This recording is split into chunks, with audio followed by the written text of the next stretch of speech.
Hi everyone, Luke here again to taste another wine as part of our tasting box. So this time I'm tasting the Ondarre Rioja Reserva from the 2016 vintage.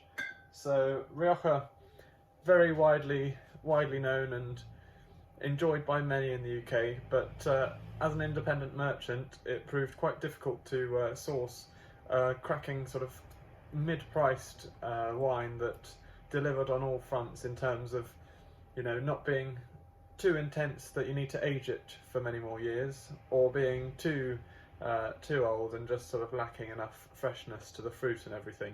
So when Graham and Michael came across this Ondarre, they were, well, pleased to say the least, but also blown away by sort of how much care has gone into making this wine.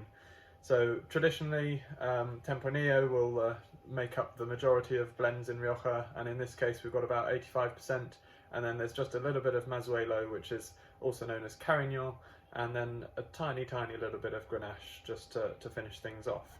So fermentations all in steel to preserve as much sort of fresh, vibrant fruit as possible.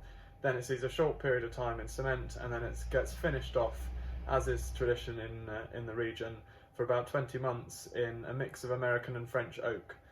Now, stylistically, some Riojas can be really overtly spiced and have, you know, lots of dill and coconut and sweet spices to them, and you almost are looking for that nice red sort of currant fruit and strawberries and plums.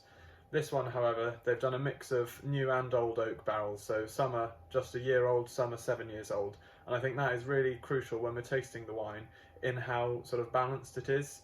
Given it's only 5 years old, it doesn't feel like it needs any more time to integrate, if you like, and it's just, yeah, it does everything you want an everyday Rioja to do.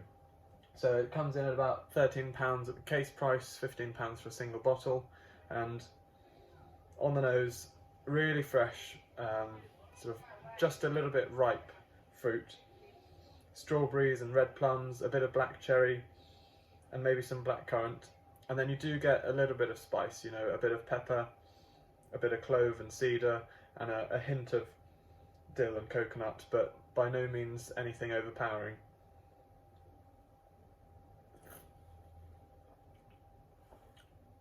On the palate, really smooth tannins.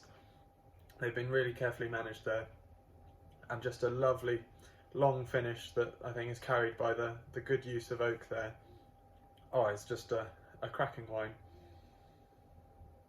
And it's almost a little bit perfumed. You never really think of a Rioja being perfumed, but there is some sort of dried rose or some floral character to it as well.